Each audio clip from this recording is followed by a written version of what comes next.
So here's the sitch on the ATL Boxscore today. We talk about the Rams and Saints game, mainly focused on the Saints for obvious reasons. All that drama that happened this past weekend in the Superdome. Then we go down under and talk about the Australian Open, mate, with Steve Choi. And then for the majority of this podcast, we have Mike Brugman on talking all things NBA.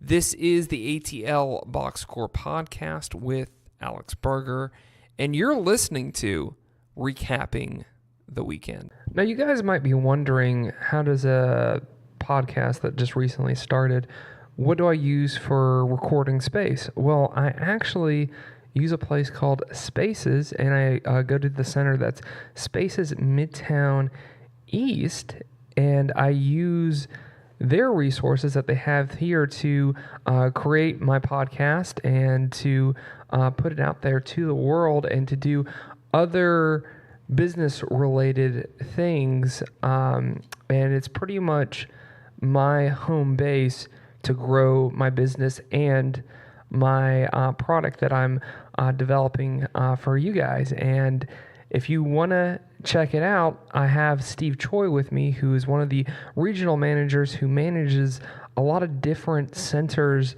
also with Spaces and the Regis brand, to tell you more about Spaces Midtown East. Hey, thanks, Alex, for inviting me on the show. We love having you as well as ATL Boxscore with us here at Spaces. I want to invite anybody, all your listeners, to come in and take a test drive. Let us know that Alex sent you. We'll give you a free 5-day test drive to Spaces, which is a hybrid, collaborative, and private workspace location. We're all over the world, particularly here in Atlanta. We have 5 locations, and we'll be opening 2 more soon here. So I am the area manager. Come on in. We offer private offices as well as 8,000 square feet of collaborative space for our members to come in and check it and just be productive. So again, come on in. Let us know that Alex sent you and the ATL Boxscore, and we'll go ahead and set you up for 5 days free. Well, thank you, Steve. Definitely appreciate you. Definitely appreciate your friendly staff for helping me out and giving me all the resources I need to be successful. If you want to know more about Spaces Midtown, they are just a block north from the Fox Theater. I know all you guys know where the Fox Theater is. They're just a block north from the Fox Theater, and I'm going to put the website in the show description, so you have no excuses if you're like me, trying to start your own business or your own brand. Check out Spaces Midtown East.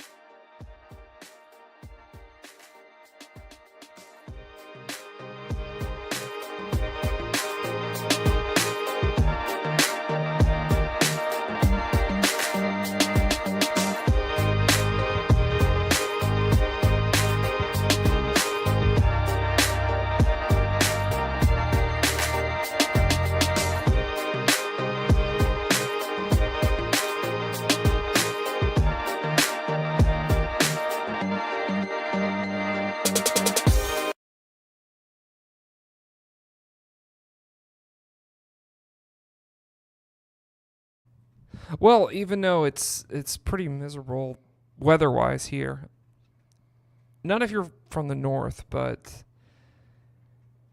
if you're from the south like me, you're really feeling it. Or the West Coast like me. Oh, yeah, or the West Coast. Like it's freezing. Yeah. By the way, that is Steve Choi. What up, what up, what up? Joining me this segment. But at least we have football to talk about. We do. And controversial football at the same time. Some bitterly cold football. Some football that unfortunately involves refs.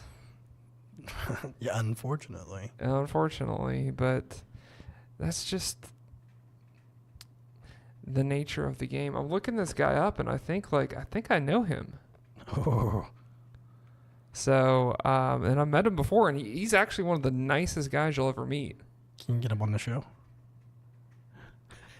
if he's out of a job, I might consider doing it. Like, he might be my NFL guy. You're definitely your audience would grow in New Orleans by like, I don't know, 20 million. People tune in to call in. Right, I want to talk to this guy. Or like when when a call happens, that I can just get this guy back. Yeah, back on. Be like, what are you thinking in that scenario? And why did that guy call that? Like, oh man. But it's sad to see that this has happened to such a nice guy. Yeah, I mean, look, situations happen. Everybody makes a mistake. It's just that mistake was made on such a huge scale with so much at stake that it's just completely exposed. So, I mean, I'm hoping he's not losing sleep over it, but you never know. You never know. I mean,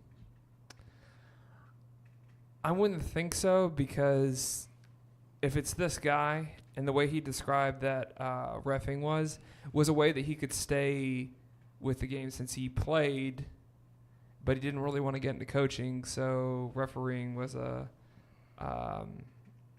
just another way to he made it to stay in the game. He made it to the big league, so. Right, he did. And he started off in college, and the problem with mistakes like that is that people, like, there's a lot of people with a lot of skin in the game. There's obviously the fans, there's the team, the players, and then there's businesses and sponsors and et cetera, et cetera, et cetera. So it's not a simple mistake. It's not, something that there was no fallout.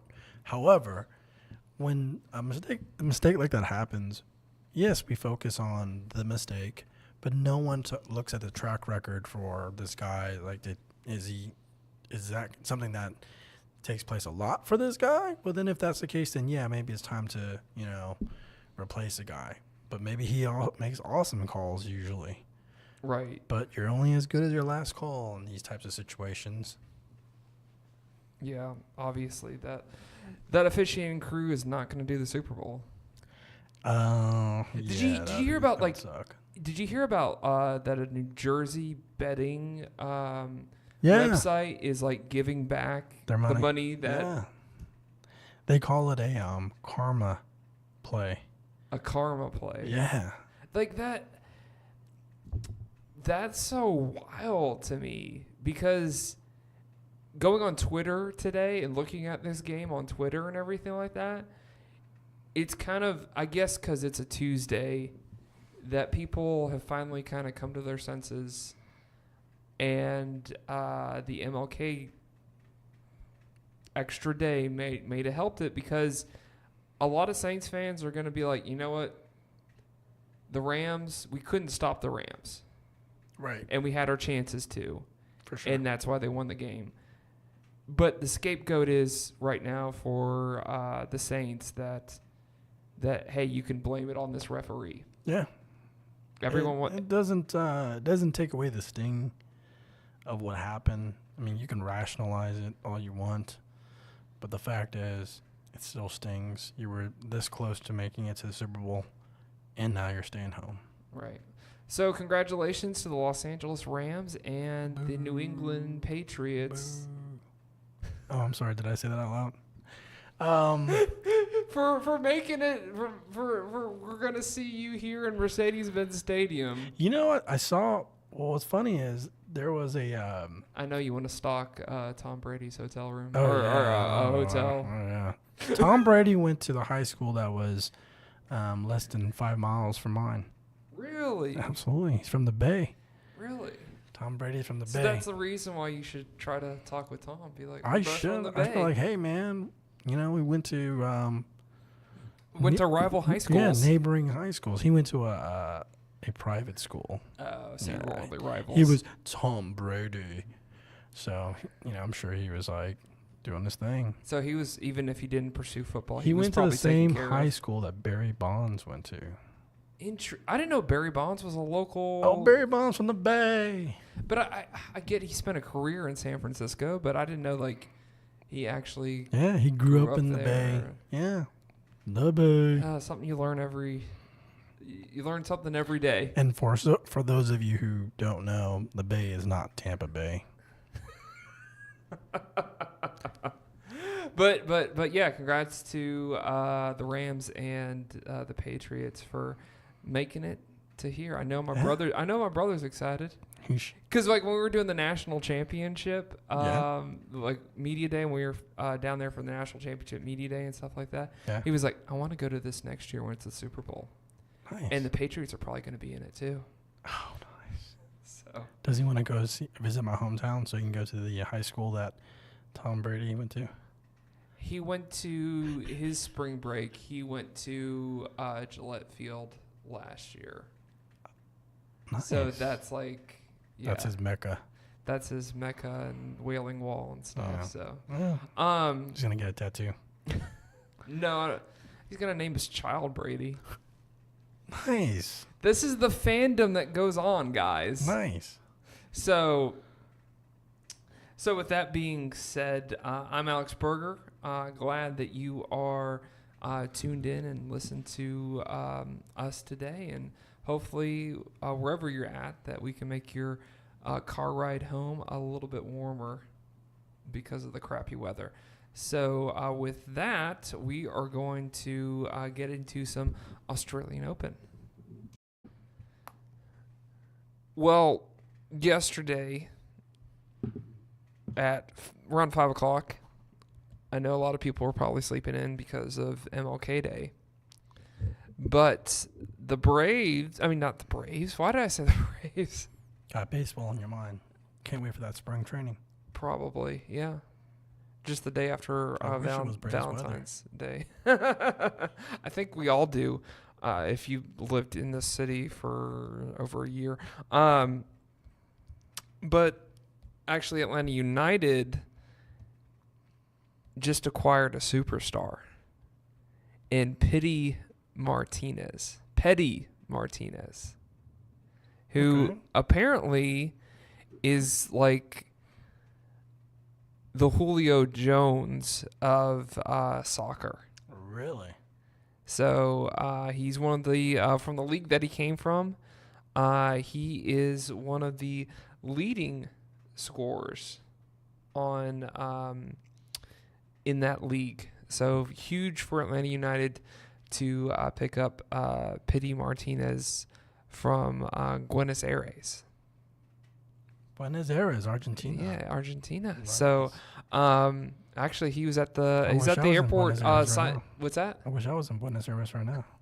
He was at the airport signing autographs, taking selfies, and Atlanta United people, man, they are. It is a following like none other that we've seen here in Atlanta sports.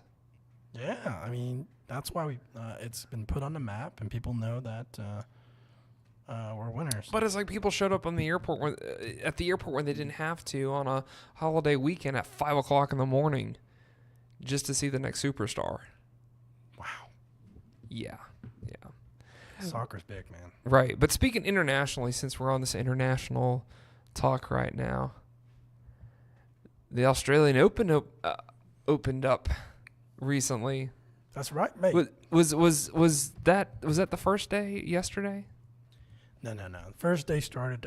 We're about a week into it. As a matter of fact, the first round started about 2 Sundays ago. Really? So this is the last week. So this Sunday and Saturday will be the finals. So what are your thoughts so far on the Australian Open? It's been a fun. So Australian Open is weird because that this is their summertime. So right. So this is a big event for them. But in terms of the calendar year, this is a weird time to be watching tennis. Because for everybody here, it's cold as crap. So no one. So you know how sports are. So sports are like when you're watching sports, you want to be able to also kind of play it. Because I think people want to imagine themselves as, I just saw that great 5-setter with Federer and Nadal, and they want to go hit the courts and play their buddy, and sort of like imagine that they're the big guys again, right? Or at least that's what I did. So it's kind of weird watching the Australian Open because it won't be for another few more months. It won't be until May till we get into like the heart of tennis season. Right. So this is like, oh, it's kind of cool to watch, but like, I don't know. It just feels like the season just ended. So it's sort of like, one of those weird Grand Slams. But with that being said, a lot of big storylines are coming out. Some couple of young Americans are making a name for themselves. Serena is still doing what Serena does, which is kick butt and take names. So where everybody's looking to see if she wins this tournament, she will have broken the record for most Grand Slams by a woman or a male.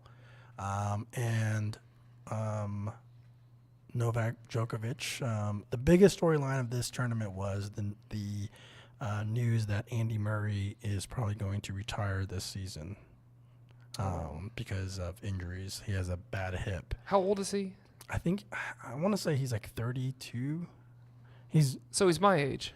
Yeah, I don't know. Let me look that up. But I mean, he basically has been, for the past decade or so, there's been only 4 major players, they call them the Big Four, that have won their lion's share of the Grand Slams, and that was Roger Federer, Rafa Nadal, Novak Djokovic, and Andy Murray. So every year you can count on one of those 4 making it deep in every Grand Slam or winning a Grand Slam or them, battling it out for number 1. So Andy Murray, a few years ago, had just reached the peak of that mountain where he was number 1 and he had won a couple of Grand Slam tournaments. But ever since then, he's been injured and, it's just not looking good. And he says he could barely even walk. Ooh. Yeah. So it's a sad situation because he's a fiery player. He's a good player. He's 31. He was born in 87. Dang. So he's younger than you. And so his career's over. I mean, I guess there's talks that he can go ahead and get a surgery done or something like that. But even that's not a guarantee that he'll be able to get back to the level that he was. So he had a press conference early on, right before the tournament started, where he announced it, and it was very emotional. Who knew tennis was such a rough game? But I guess it's one of those things, if you've been playing it for so long, that any sport can be that rough on your body. Tennis to me it's funny because I can see where you might say that, right? But because it's a non-contact sport. It's a non-contact sport. But tennis is like both baseball and basketball combined in a way, because your movement on the court, we're going from forward to backward, side to side, is like basketball, right? And then yet you're also hitting. You have to be able to hit and see the ball coming at you, like a pitcher versus a batter. Like when they're serving you those balls, it's not simple. Like I remember this a friend of mine. He was watching tennis. He was like, "Why didn't you just turn around and hit it?" Like you're going full speed one direction, and you can't tell. It's like a pitcher. Like you can't tell where that ball is exactly going to land in the box when you're faced against a good server. So most of the times you have to guess. Roger Federer played Serena in a exhibition. I don't think it was quite an exhibition, but it was a doubles match, mixed doubles, this year. And the one thing he complimented, it was the first time he ever played against her. He said, "I can't read her serve," which means he can't tell where it's going to go, like left or right. And for anybody who's ever played tennis, that's like the most crucial thing, because if you have to be able to get a jump on the serve and get to the right place so you can either hit a backhand or a forehand. And if you don't know where it's going, you could be going right while the ball goes left. Always learn something new when you're talking tennis. Yeah. But it's like I could see from the standpoint also too that you've done this sport, I'm assuming, since he was a little kid, and your body has just been put into a strain since you probably turned professional. and you've been doing the same type of motion that's probably a little bit unnatural for your body to do. Absolutely. I mean, it's definitely unnatural, but it's repetition, right? So if you're always even if you're a sports journalist out there who get carpal tunnel syndrome, they're We're moving on from that. Okay, so that Pats and Chiefs game, like that was something that turned into like me and my brother like playing NCAA football, which I had a feeling that was going to happen. Yeah. That with Patrick Mahomes and that type of offense and if you're a Chiefs fan, like I get to that it's like that roughing the passer call in the fourth quarter. Just that's probably what took it to overtime. Right. And then it's like Brady, I just don't get why NFL defenses when you go into overtime and Brady has the ball, it's like they just don't play defense. Yeah. Because probably because they're gassed, I'm assuming, but yeah. It's a sad situation regardless. Yeah. Speaking of go ahead. Go ahead, Steve. Speaking of like lights out in the zone video game style play, Klay Thompson Dubs last night hit his first 10 3-pointers in a row without missing one. Dang. 10. Can you imagine how in the zone? That's like, talk about video game sports. I play NBA 2K, and my guy is like a killer. I score like 80 points a game. But 10 3-pointers. That's like Reggie Miller like status. No one. That's like a record breaking. No one's even came close to that. 10 3-pointers in a row without missing one. He went 10 for 11, so the 11th one that he shot, he missed. He stopped shooting them. But that's 30 points off the bat. I don't think he got this many, but Reggie Miller against New York. Yeah. When he went off. Reggie Miller was a New York Knicks killer. Yeah, he was. He killed the Knicks. That infamous choke symbol that he would always use on Spike Lee. I mean, let me tell you, I loved Reggie Miller. Reggie Miller, he was the ugliest thing you ever seen in your life, but he would knock down shots, big-time shots. I think the difference between what I love about the Dubs, Steph Curry, Klay Thompson, those guys like that, is like, yeah, you got guys out there like Kyle Korver, and I know this is a touchy subject because he was a big-time Atlanta Hawks player. He hit a lot of threes, okay? But there were a lot of times where Kyle Korver, they gave him the ball and he bricked it when it mattered. Right. Steph, Klay, Durant, these guys are hitting threes when it matters. And that's what I love about watching. It's like when I watch the Warriors, it's almost like March Madness. Because it'll come down to the last 2 seconds, and you're like, oh, man, they just shot that three from, like, half court, and then they win. Right. It's kind of – the Warriors are kind of like what San Antonio could have looked like with good players playing as a team. Yeah. If San Antonio capitalized on the talent aspect. You also have to understand Steve Kerr was part of that San Antonio system. He was an assistant coach. That makes sense. Yeah. So, yeah. I really had high hopes for Coach Bud because he came out of that wheelhouse too. He's doing well though over at in Milwaukee. Right, but well, he didn't do. But yeah, I had high hopes when he was here in Atlanta. I think everybody has high hopes when they come to Atlanta.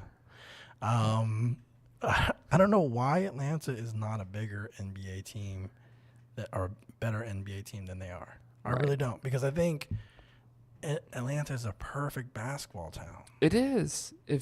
You look back at the 2015 season and how many people just got behind the team. Even like it was hilarious that it's like a local radio show said when because they always do their like preseason predictions. Right. And one of the guys that's plays more of like a color guy on this radio show, he said, if the Atlanta Hawks win the Eastern Conference Finals, then I'll spend a day in prison. Wow. And like during the season that year, it looked like it was about to come true. Wow. That's crazy. But they didn't win the Eastern Conference Finals, so Yeah, luckily that guy didn't. Unfortunately. But, you know, I loved Dominique Wilkins when I was growing up. He's one of my favorite players. Interesting. I used to have battles with people because they would say, oh, Scottie Pippen is a better forward than Dominique Wilkins. And I was like, are you insane? Dominique Wilkins, the human highlight reel? I mean, that dude is Scottie Pippen had a lot of attributes, defense, passing, blah, blah, blah, blah. But you know what else he had? Michael freaking Jordan. Yeah. Okay, yeah. so Dominique Wilkins, you know who he had? No one. Spud Webb. Like I said, no one. He had no one. I wouldn't say no one, but he had Spud Webb. So, I don't know. I loved him. Well, I guess this really helped. You helped us transition, Steve, more than you know, because next we're going to have Mike Brugman on talking all the NBA action that's happened in the league recently. So this is my conversation with Mike on the ATL Boxscore podcast with Alex Berger.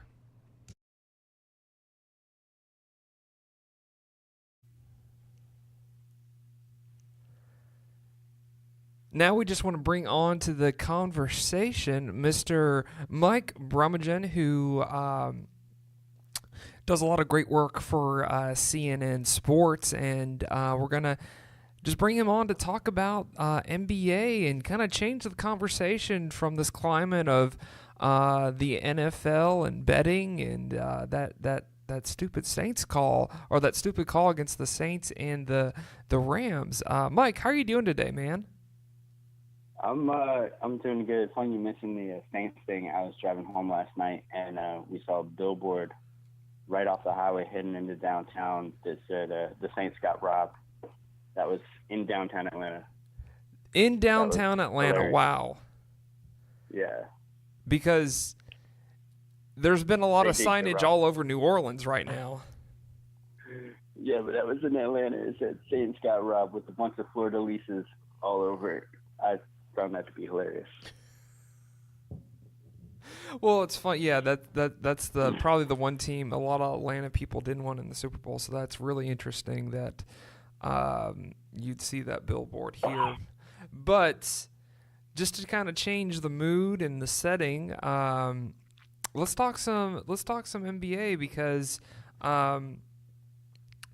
the latest headline was that Carmelo got traded to the Bulls. So how are you feeling about that situation?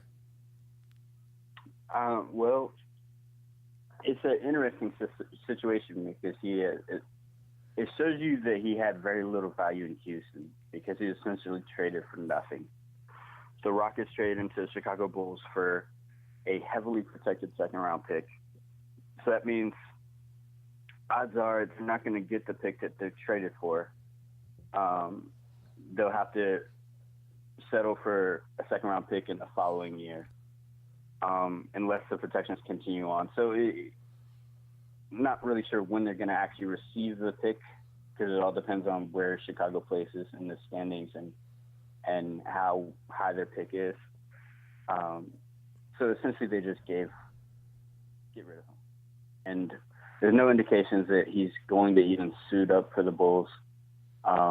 They're going to hold on to him for now. And all indications seem to be that they may try to include him in a one-for-one type trade, like Carmelo for one player type trade at the trade deadline. But there again, that's all does anybody really want to give up any assets to acquire Carmelo? Right. And very few teams would even be able to make a trade because his,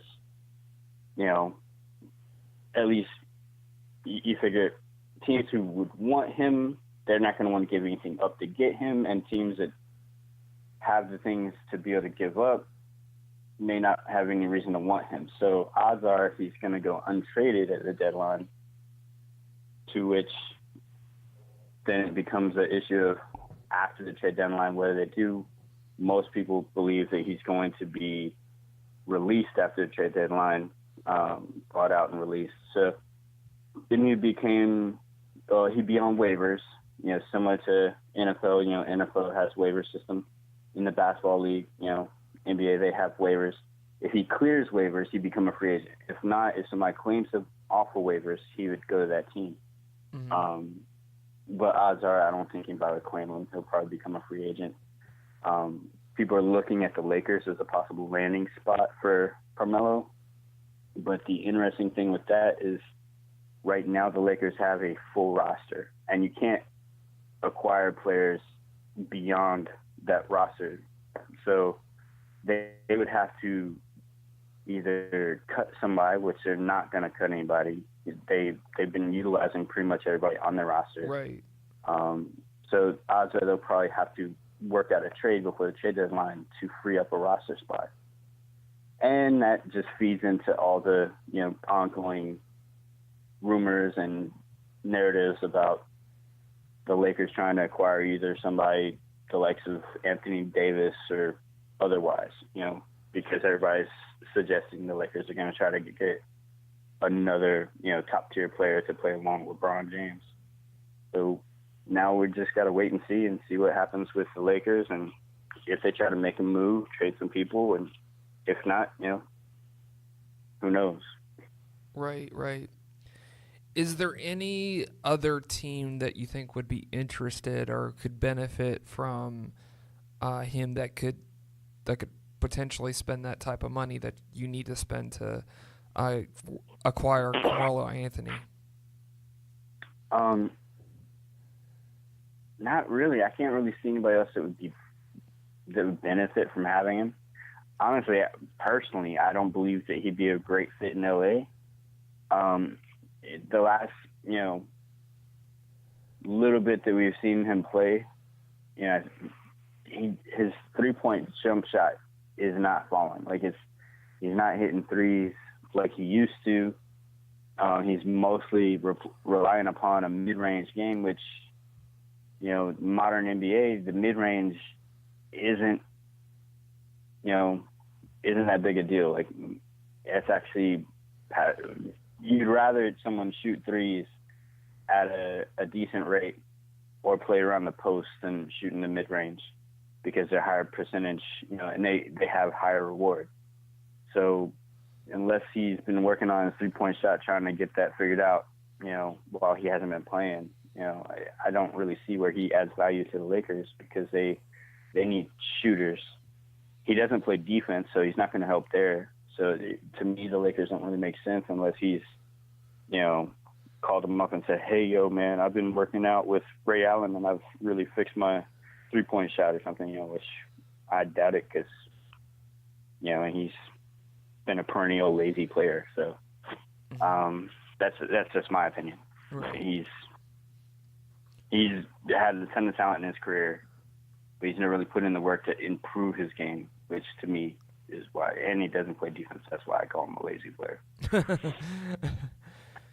Well, it's always funny. I think for people that are starting to get back into basketball, and now the football season's wrapping up, this always, unless you're a huge NBA fan, this always kind of sneaks up on people, I think, and that's always the NBA All-Star Game, and that's going to be around the corner, and I see the latest voting for All-Star returns has come in. What's your take on this year's rosters for the All-Star Game, Mike? Well, the rosters haven't been set. So the final returns for fan voting have been, set. that only accounts for 50% of the votes required for the starting rosters. The rest of the voting is going to be determined by the current players and a panel of NBA media. So each of those will get 25% of the vote. They'll vote for 2 guards and 3 front court players from each conference, same as the fans have been doing. And then that will factor in with the fans' vote to determine who the starters will be. And then NBA coaches will pick the reserves.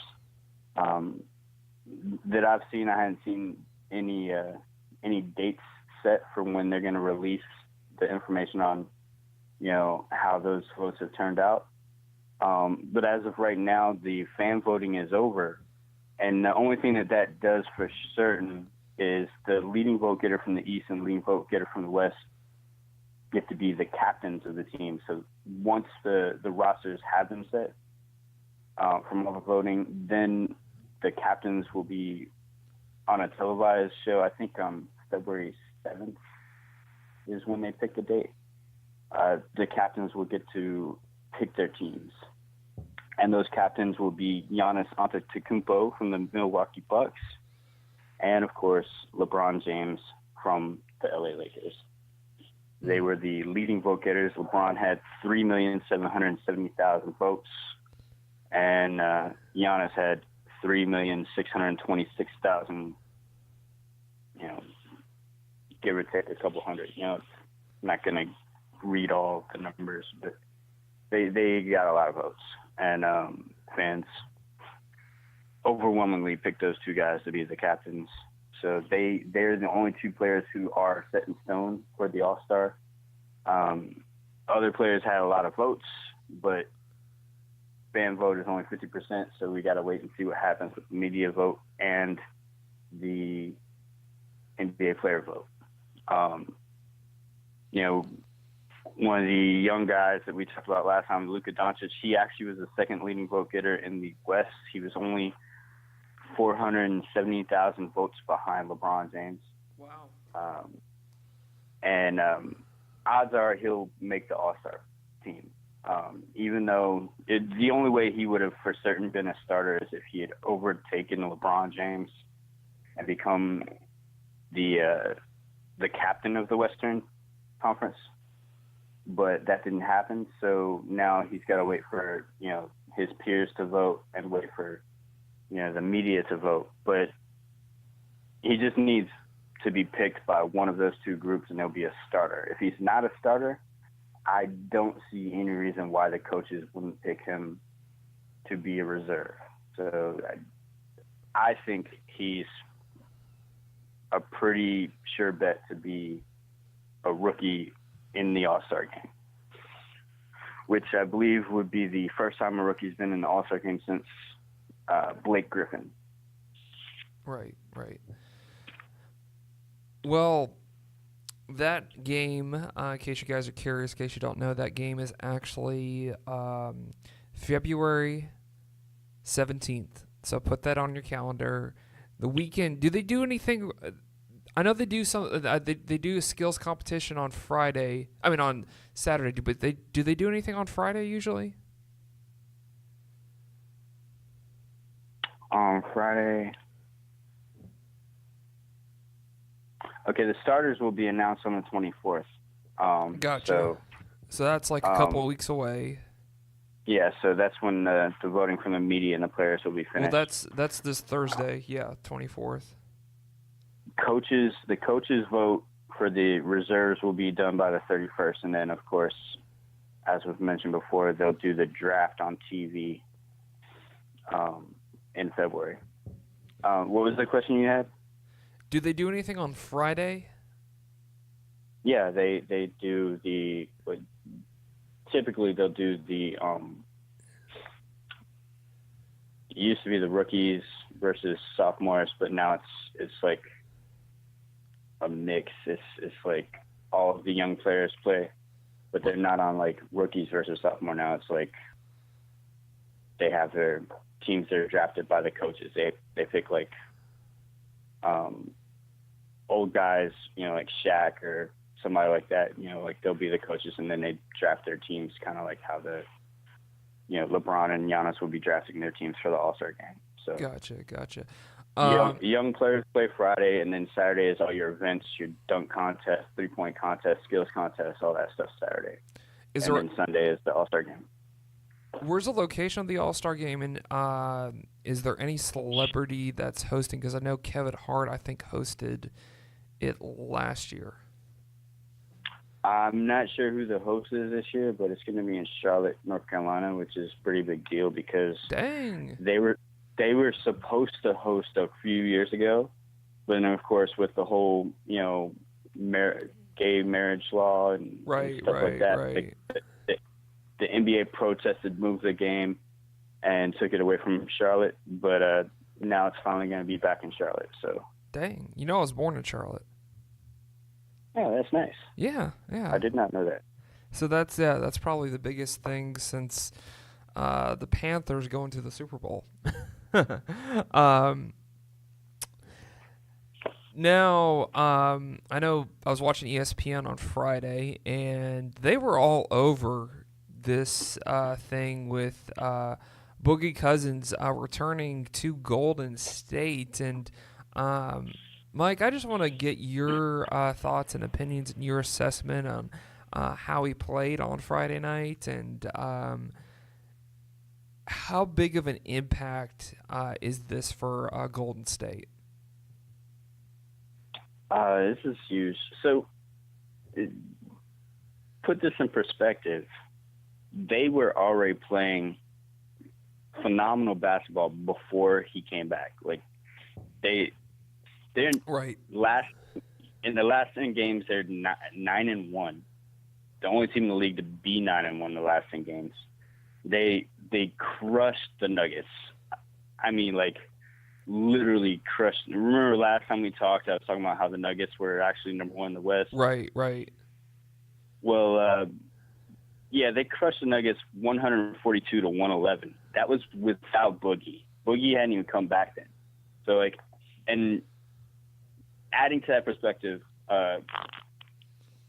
in that game against the Nuggets, Durant was 3 points shy of 30 points. If he had 30, then they would have had 3 players with 30-plus because Curry and Thompson both had 31.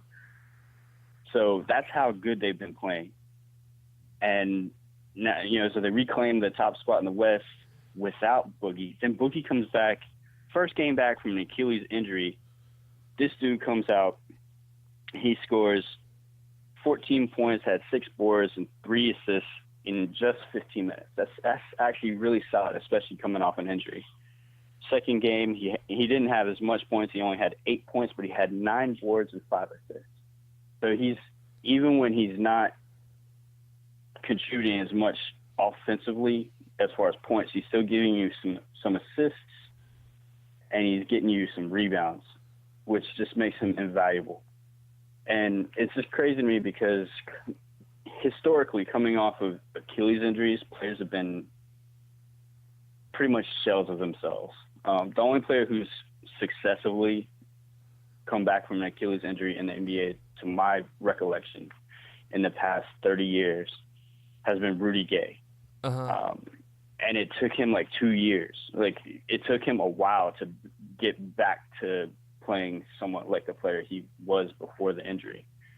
Boogie is showing signs right now, just with in the small windows he's played. He's played 15 minutes in his first game back, 21 minutes in his second game back, and they're starting him. So he's not playing with the second team. He's playing with the starters. And in those small windows, we're seeing glimpses of once he's back in basketball shape, this group of players, this starting 5 of Boogie, Draymond, Durant, Thompson, and Curry is going to murder teams. Straight murder teams. If he stays healthy, doesn't have any issues or re-injury, it's a cakewalk to the finals. And I don't see how anything could change that. LeBron getting healthy and coming back, and playing typical, elite level end of the season basketball like he usually does, that's not going to matter. That's just barely going to get the Lakers back in the playoff hunt. You know, maybe at best they top out at like 5th seed, 4th seed maybe. It's still kind of rough. So that's not really going to be a factor. You know, the Rockets are, you know, barely hanging in there. You know, like they're 5-5 in their last 10, and you know, in the past 3 or 4 games, you've had James Harden score 50 nearly 3 times. You know, so like they're having to have their best player play like he's Wilt Chamberlain just to stay 5-5, just to be afloat at 500.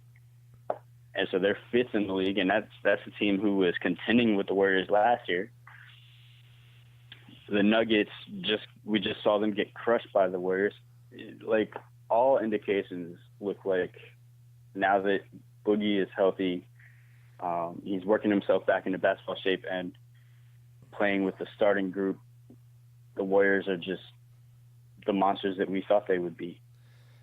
Let me ask you this, since you said they're the monsters that we thought they would be. I think it was on Bleacher Report, because they like to do these animated, creative things that they do. They showed Steve Kerr as Thanos from the latest Avengers movie. And they showed him getting the last stone in that that thing he has on his hand that gives him all that power. And it was Boogie Cousins that he added in there. And that was like the last stone, so he could be total, like he could have total power. Do you feel like that's an accurate assessment of what Bleacher Report did, or do you think that's just an exaggeration?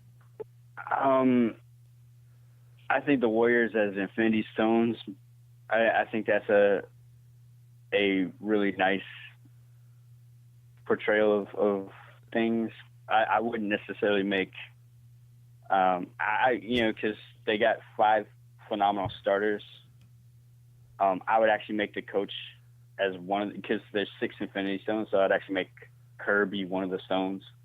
Okay. To me, the guy pulling the strings would be Thanos, and that would be their GM Bob Myers, or you could put one of their, put their CEO Joe Lacob. Yeah, I would put one of the guys pulling the strings behind the scenes as, because Thanos was the guy who, he's the big bad. Right. To me, the big bad right. in this instance would be the guy making it happen. Like Kerr didn't go out and convince, he didn't convince Boogie to sign with the Warriors.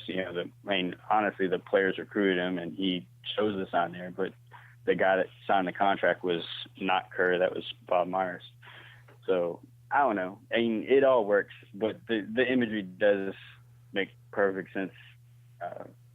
The question is, once we see Avengers Endgame, what can they do to undo what Thanos did? And in this case, what can anyone in the league do to undo the Warriors' dominance? Right. Right now, the best bet is maybe the Bucks or the Raptors. Really? Figure out a way to post. That's your best bet. Like, no, I don't see anybody in the West being able to contend with the Warriors. And oddly enough, the 2 teams who are best poised to actually have a competitive series with them are both in the East. That would be Milwaukee and Toronto. Really? So you don't think it's going to be like last year where the Nuggets take the Warriors to Game 7, but you think the biggest contenders they're going to face in the finals are going to come from the Bucks or Toronto? Yeah, it's looking like the Bucks or Toronto. If the Celtics get their ship righted, maybe Boston. But yeah, to me, that those teams have the right coaching, the right systems, and the right defensive personnel to try. That's a key phrase. Try to make the Warriors human. Wow. Yeah, again, the Warriors just showing their dominance, and that.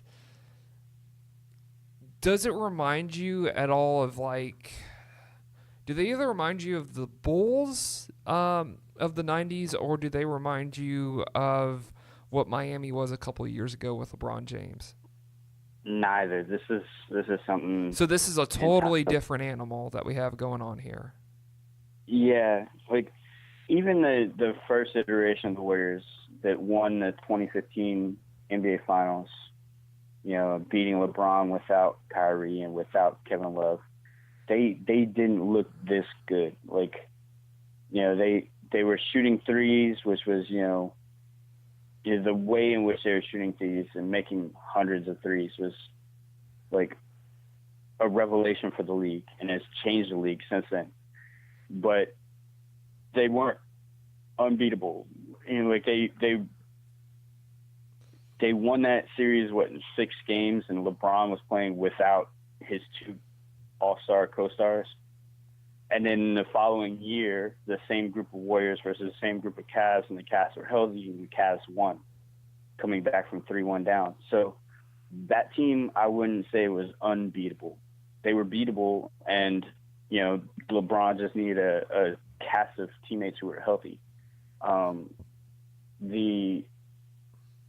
The second they added Kevin Durant, they became a monster, the likes of which I hadn't seen. Like, the Bulls were monsters, but the Bulls were playing in a league that just, I guess they compare to the Bulls in the sense that, there's no one else that you could really point to say, oh, they could really compete with the Bulls, in the same way.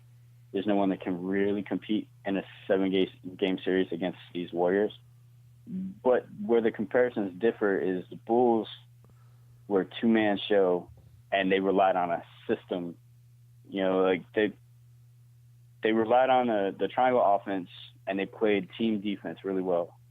The triangle offense meant everybody was involved in the offense. And the Warriors play similarly. They pass the ball a lot. There's a lot of assists. They actually get more assists than the Bulls did. But where the difference to me is that the Bulls were primarily Scottie and Jordan. And then in the fourth quarter, it was primarily Jordan. Right. With the Warriors, this group is 5. Not because they got some guys on their bench who've been all-stars in the past. Like Andre Iguodala was a one-time all-star. Their starters are 5 perennial all-stars. Dang. And they're all in their primes. They're all in their mid-20s. So they're all in the prime of their careers, the prime of their health, minus, Boogie, who's coming back and trying to get healthy. That just makes they're like, to me, if you want to make a comparative, the best analogy I can make would be the Monstars, comparing them to the Monstars from the Monstars. Freaking. That's true, because all of those guys were big, and then they had one short guy that was just draining threes. Mm-hmm. But and not to pick on Steph Curry, but relative to the rest of the group, he's I think he's listed at 6'2", but he's really more like 6'1", 6'0". Right. But he would be the short guy, and he shoots a ton of threes. And then you got a bunch of trees out there. You got DeMarcus Cousins is 7 foot tall. Right. Kevin Durant is 7 foot. You got Draymond Green is like 6'9", 6'8", and he can shoot threes, and he can pass, and he can do. He's a literal like Swiss Army knife. He can do a little bit of everything. Plays defense. He's been defensive player of the year before. He's a phenomenal player all around. You got your 2 guard and Klay Thompson, and he's long arms, wiry. He's hard to guard. He shoots threes almost as good as Steph Curry. It's just ridiculous. Everybody shoots threes on that team.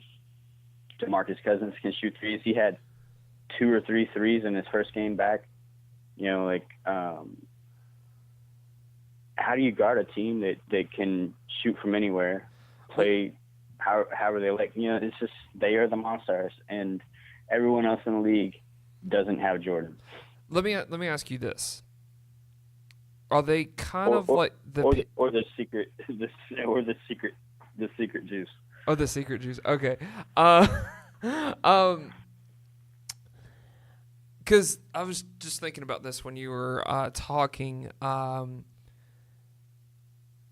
Obviously, right now in the NBA, there's a lot of Golden State haters because they're winning, and it's kind of like the Patriots. But unlike the Patriots, and unlike another dynasty like Alabama, those teams can be easy to hate because you cannot like Nick Saban, you cannot like Bill Belichick, you can be jealous of Tom Brady, and the list goes on and on and on. But it's like with Golden State, I could see that you don't like Kevin Durant, but it's like Steph Curry, I feel like, is a natural likable guy. Steve Kerr is a natural likable guy, and maybe it's just me because their fans are all the way out in the West Coast, but their fan base to me doesn't seem super, just super. I can't think of the word escaping, but just like in your face, obnoxious. Yeah, that's the word I was looking for. They don't seem obnoxious to me, but maybe that's just where I'm sitting in a different place in the country than where you are right now. I mean, where they are right now. Yeah, I think if anything, when it comes to their fans, that the only thing that might be off-putting is maybe you might feel like some of the fans are Johnny-come-latelys, you know, like riding the right in the yeah. But it's like they have that California attitude that they're just laid back. You know what I mean? The thing that I find people who don't like them, you know, like it's less to do with them as people, because you know it's really hard not to like Steph Curry as a person. Right. Really great person off the court, charming personalities, family guy. You know, like really great person to like off the court. But on the court, their theatrics, you know, like their attitude on you know, celebrating their 3-pointers before the shots even go down. You know, throwing mouthpieces into the stands when you don't like a referee's call. Things like that. Those things that they do, those are the things that kind of make people not like them, because it makes them look like, all right, we already know you're the best team, you know. And when you're just playing and going out and playing ball and having fun, then we could get behind that. We could have fun with you. But then when something doesn't go your way and you throw a tantrum like a little 2-year-old child, I can't be behind that. You know, a lot of people like don't like that stuff. Right. So if they could just, you know, put some of that to the side just a little bit. You know, that's the only thing that negative that I really see with them is, you know, for the most part, minus Kevin Durant, most people like them. Right. You know, individually as players. Right.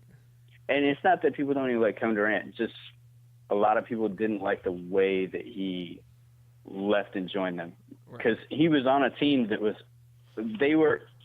his Oklahoma City Thunder were up 3-1 on the Warriors in the Western Conference Finals, and then they lost, and then he went and joined them that summer.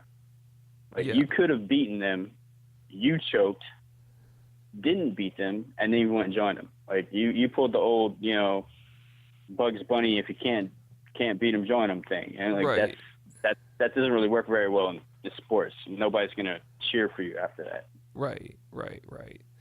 Yeah, I get what you're saying with that. I mean, it's kind of like LeBron James.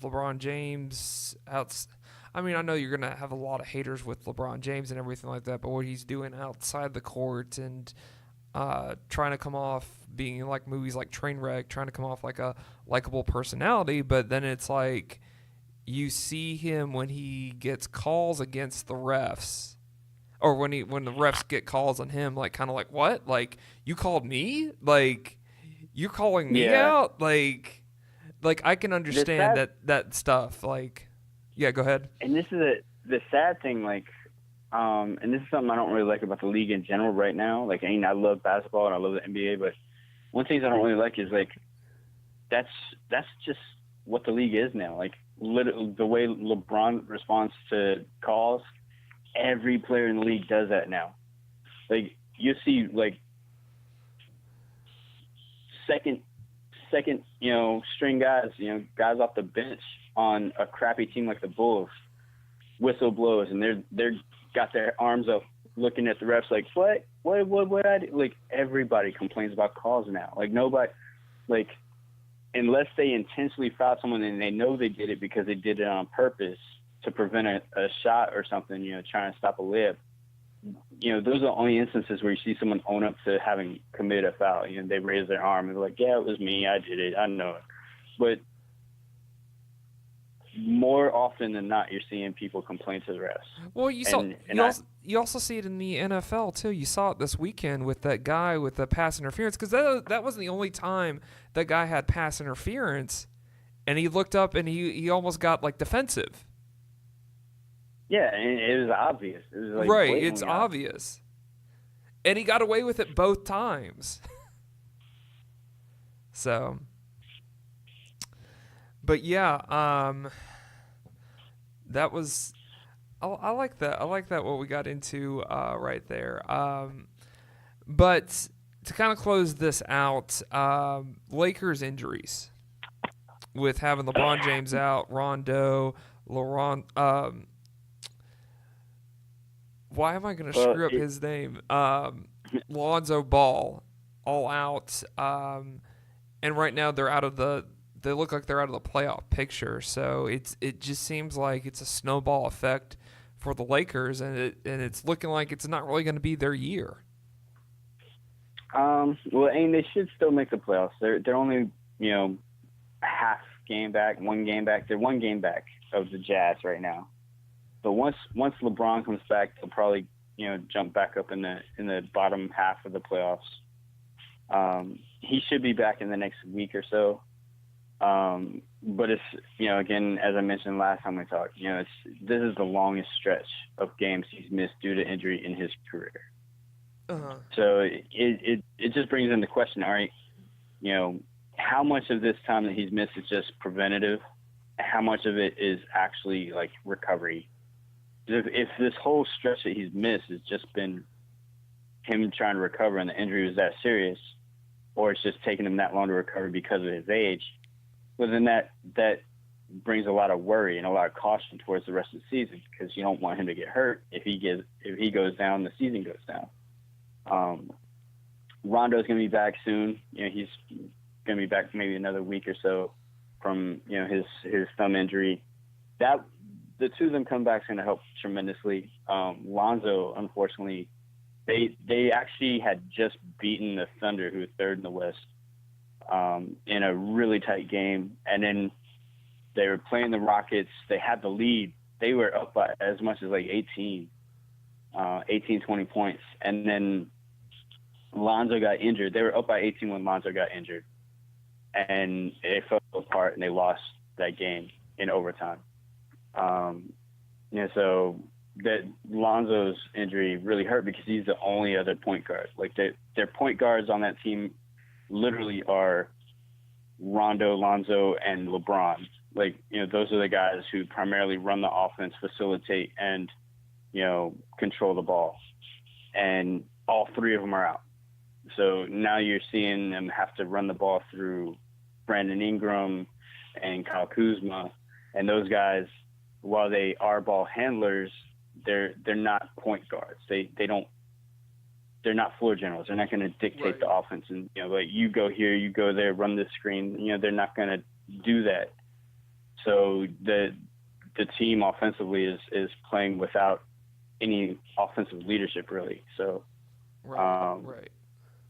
that's just been crushing. These injuries have really hurt them. They've lost 6 of their last 10 games. They've dropped down to 9th in the West.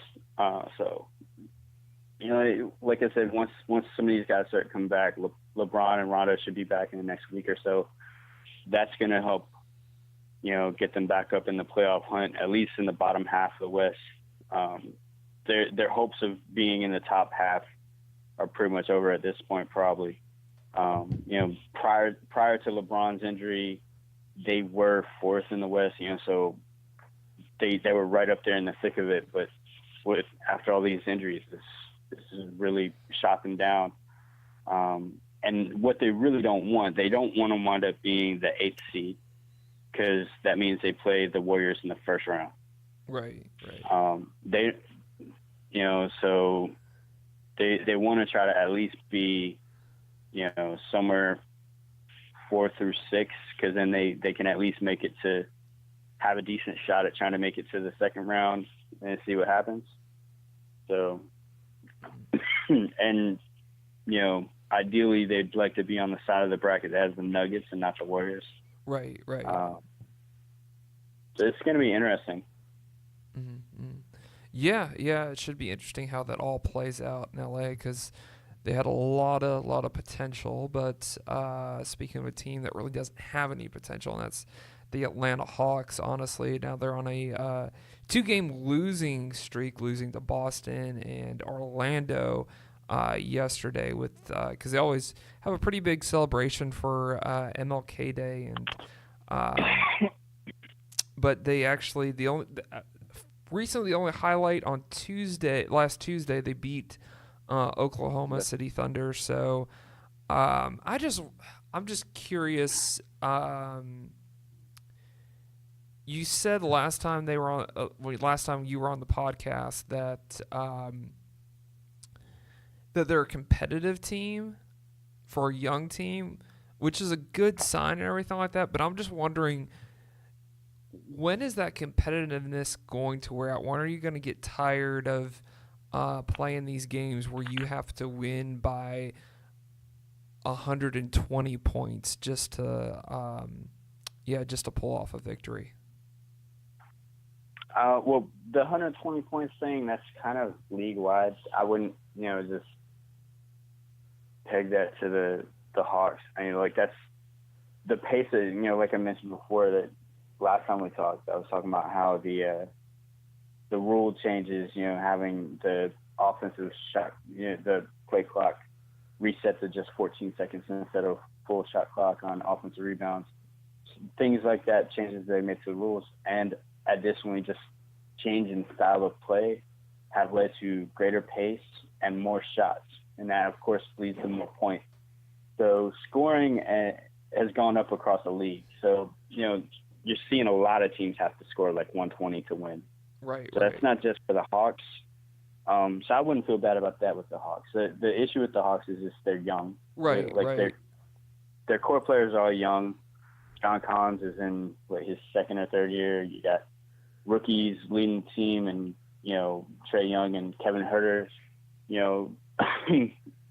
Vince Carter joined the team pretty much just to be like a elder statesman to help raise these kids up. He's not in his prime anymore. He's not out there going to score 30 points a game. So he's pretty much there just to be a leader and kind of mold these kids, help them to learn what it is to be professionals, which is good. They need that. They need veterans around them to help them learn what it is to be in the league. But ultimately, they're just going to need to get more firepower. They're going to need to get some more players to round out their core. Like if they wind up with the top pick, they could get Zion Williamson or Barrett from Duke. Any one of the guys from Duke would be great. So it really just adding talent to the roster is going to help, and getting experience, growing in maturity and experiencing poise is going to help a lot. And that just comes with time. But like I said, they're competitive. I mean, the Hawks beating the Thunder was, like I said last time we talked, they have games where they beat teams they shouldn't be beating, and then they have games where they just completely fall apart. So, right now, they, much like the rest of the league, they're relying a lot on 3-pointers, and when they're making them, that's when you have games like them beating the Thunder by 16 points. You know, like, because they were on fire, literally on fire from, you know, they're torching the nets like NBA Jam. Right. You know, right. and so it's just going to be hit or miss, you know, for the rest of the season. Just expect that. Like, they're going to have games where they look phenomenal because their shots are going down, and then they're going to have games where they look like a bunch of rookies because that's really what they are. Yeah, when you come down to it, and that's, I guess, what the organization is just going to have to live with this year. Yeah, but you know, it's the path they chose. They chose to rebuild. They chose to, you know, trade away and cut a lot of the guys who were part of their successful past, and you know, this is what you get. You know, when you're rebuilding. Do you feel like this is going to be a good learning curve for going in the future? That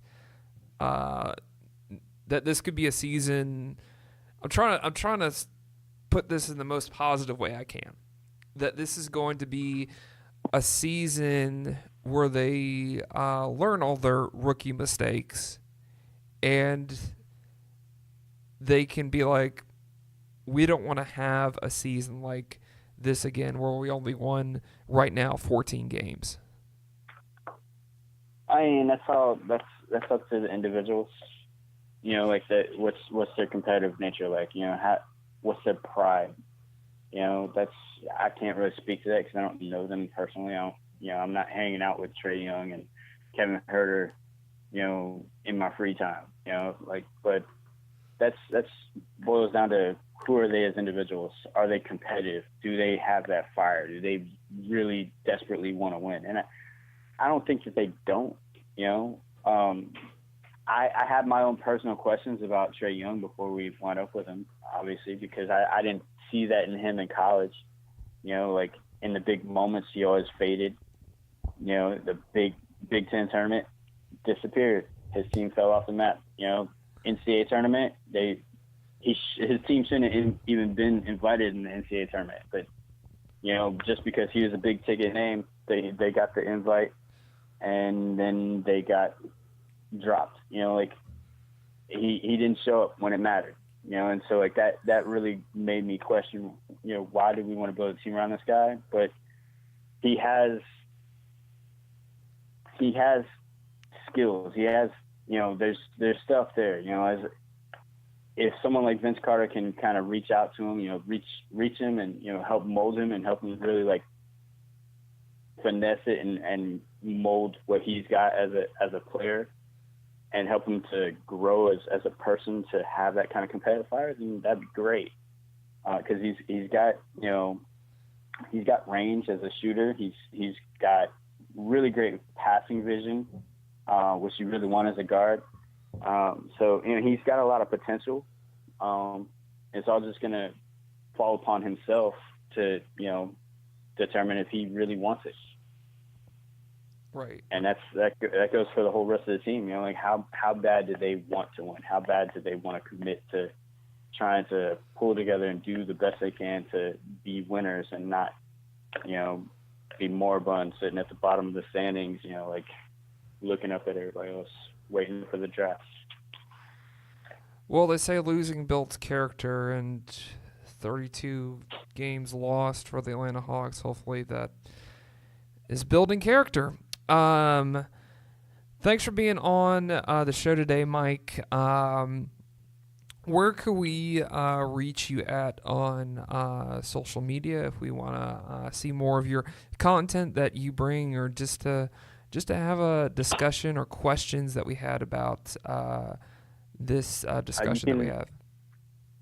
You can find me at mbrummagin on Twitter, at MBRUMAGIN.